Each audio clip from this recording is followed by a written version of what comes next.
पहली बार नासा ने सचमुच सूर्य में चाइम लाइक दिस तस्वीरें लीं, जो पूरी तरह से मन को झकझोर देने वाली हैं।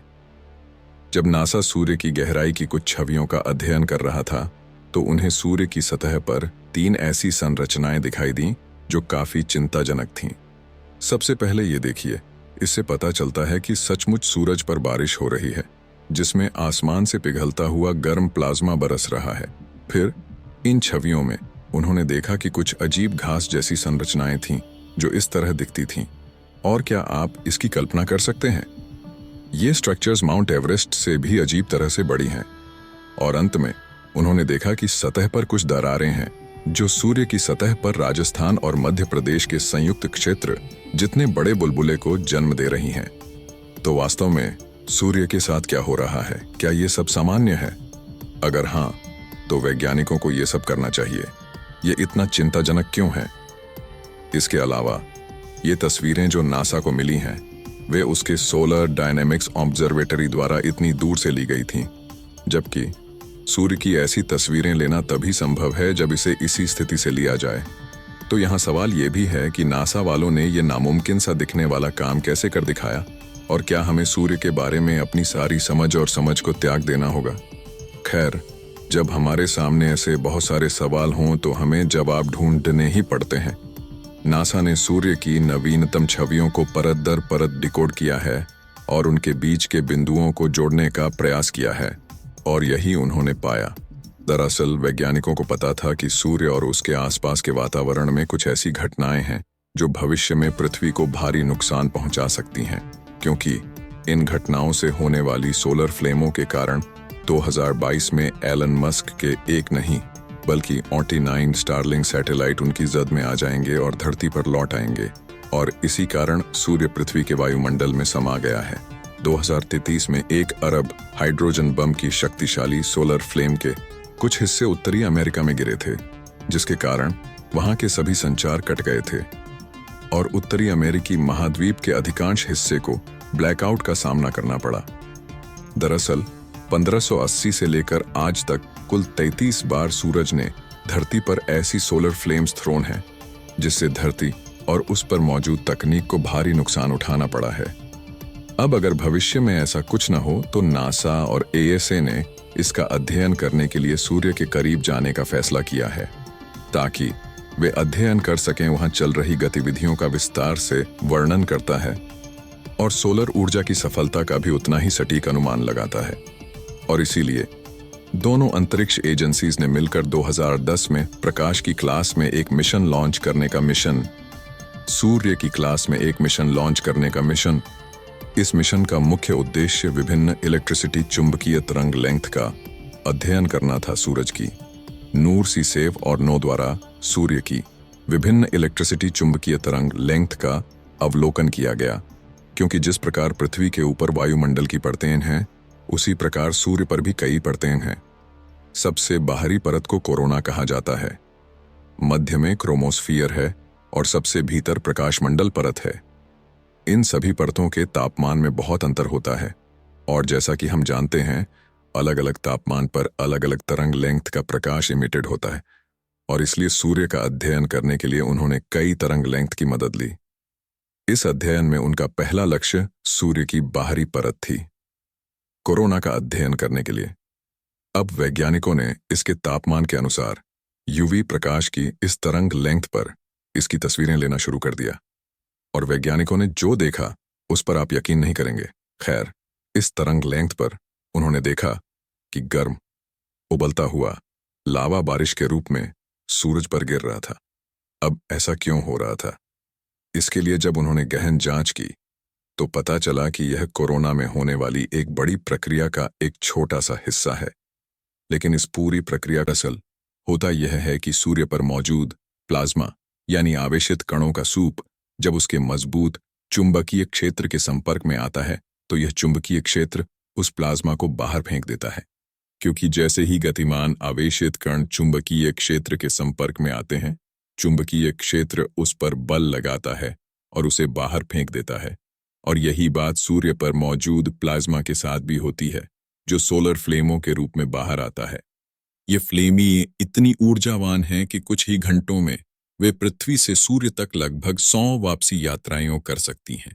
लेकिन होता यह है कि पृथ्वी के जलचक्र की तरह ये गर्म फ्लेम्स कोरोना की बाहरी परत तक पहुंचते पहुंचते ठंडी हो जाती है और फिर वे लावा वर्षा के रूप में सूर्य की सतह पर गिरते हैं। और वैज्ञानिकों ने इस घटना की खोज की है, जिसे वैज्ञानिकों ने कोरोना में कैद किया है और इसे कोरोनल रेन का नाम दिया है। मतलब अब तक कुल मिलाकर कहें तो सूरज की पहली परत की तस्वीरों में वैज्ञानिकों को सोलर फ्लेम्स दिखाई दी और उसी की वजह से उन्हें सूरज पर होने वाली कोरोनल बारिश के बारे में पता चला। अब कोरोना का रहस्य समझ में आने के बाद वे सूर्य के करीब गए और उन्होंने इसकी मध्य परत क्रोमोस्फियर का अध्ययन करना शुरू किया। अब क्योंकि इस परत का तापमान कोरोना से कम है और इसलिए क्रोमोस्फियर का अध्ययन करने के लिए इस तरंग लेंथ के यूवी प्रकाश का उपयोग किया गया था और इसी वेवलेंथ में उनकी तस्वीरें ली गईं। और यहाँ उन्हें जो मिला वह भी बेहद चौंकाने वाला था।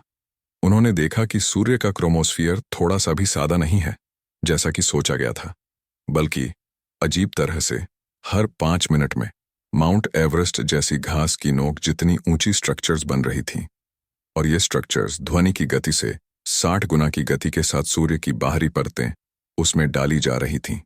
मूलतः ऐसा इसलिए होता है क्योंकि सूर्य की भूमध्य रेखा अपने ध्रुवों से पहले एक चक्कर पूरा कर लेती है।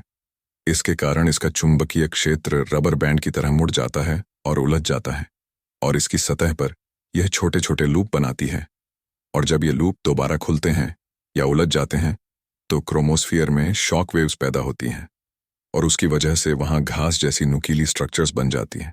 यानी एक तरह से जब आप बूफर पर पानी डालकर उसे बजाते हैं तो वह पानी नुकीले कांटों की तरह उछलने लगता है। ये बिल्कुल वैसा ही है। तो वैज्ञानिकों ने इस परत की तस्वीरों से सूर्य के क्रोमोस्फियर में बनी घास जैसी संरचनाओं का रहस्य पता लगाया।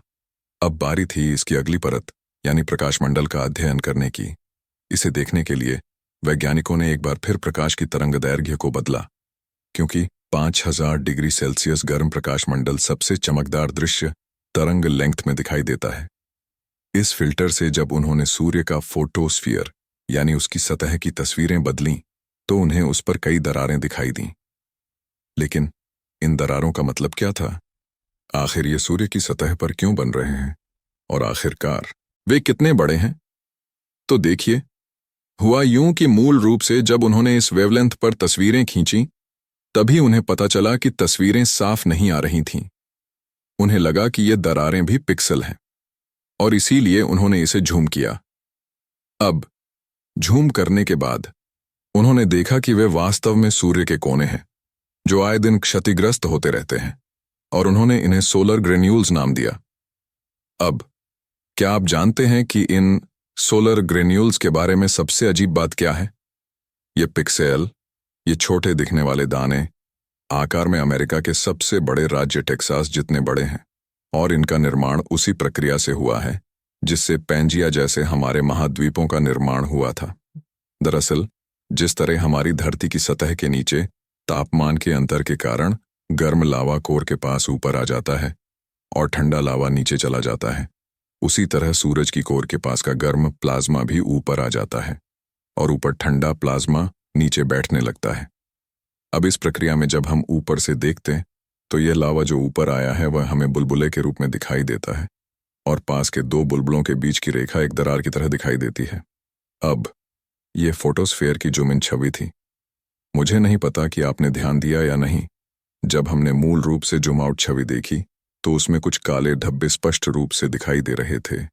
अब जाहिर है वे ऐसा नहीं करते, सोलार कणिकाओं की तरह दिखते हैं। तो वास्तव में वे क्या हैं? नासा का कहना है कि सूर्य का चुंबकीय क्षेत्र जो क्रोमोस्फियर में घास जैसी संरचनाओं का निर्माण करता है, वही चुंबकीय क्षेत्र प्रकाश मंडल में इन धब्बों का निर्माण करता है। क्योंकि जैसा कि मैंने पहले कहा, सूर्य का चुंबकीय क्षेत्र रबर बैंड की तरह मुड़ जाता है और इसकी सतह पर छोटे छोटे लूप बनाता है। अब जहां ये लूप बनते हैं वहां मैक्रो स्केल पर उस तड़क भड़क के कारण शॉक वेव्स उत्पन्न होती है, लेकिन सूक्ष्म स्तर पर यानी प्लाज्मा के स्तर पर हमें बिल्कुल विपरीत प्रवृत्ति देखने को मिलती है। दरअसल मजबूत चुंबकीय क्षेत्र के कारण इन लूपों में प्लाज्मा के सभी आवेशित कण एक सामान्य पैटर्न में संरेखित हो जाते हैं। ठीक वैसे ही जैसे चुंबक के चारों ओर लोहे का बुरादा संरेखित होता है, अब इन आवेशित कणों का कंपन पहले की तुलना में कम हो जाता है, जिसके कारण प्लाज्मा ठंडा हो जाता है और वहां एक काला धब्बा बन जाता है। वह है प्लाज्मा का IMG और वह है बिल्कुल वैसा ही है। तो वैज्ञानिकों ने इस परत की तस्वीरों से सूर्य के क्रोमोस्फियर में बनी घास जैसी संरचनाओं का रहस्य, जिसे हम कहते हैं प्लाज्मा का गुरुत्वाकर्षण खिंचाव। इसीलिए वास्तव में दो चीजें हैं जिन्हें हम प्रकाश का द्रव्यमान कहते हैं। सूर्य के प्रकाश का द्रव्यमान है सूर्य की छवि जो पृथ्वी से ली गई है। तो क्या आप जानते हैं कि अजीब हिस्सा क्या है? विडंबना यह है कि सूर्य से ली गई यह सबसे गहरी छवि हम प्रतिदिन पृथ्वी से देखते हैं। खैर, सूर्य की वह चिकनी सतह जो हम सूर्योदय या सूर्यास्त के दौरान देखते हैं, वह प्रकाशमंडल है। तो जैसा कि आपने इस वीडियो में देखा, कुल मिलाकर सूर्य की परतों का अध्ययन करने से हमें सूर्य में होने वाली गड़बड़ी की पूरी तस्वीर मिलती है, और इसीलिए नासा और इसरो जैसी अंतरिक्ष एजेंसीज की नज़र इस पर है। और हमने यह भी जाना कि सूर्य के साथ कुछ भी अजीब नहीं हो रहा है।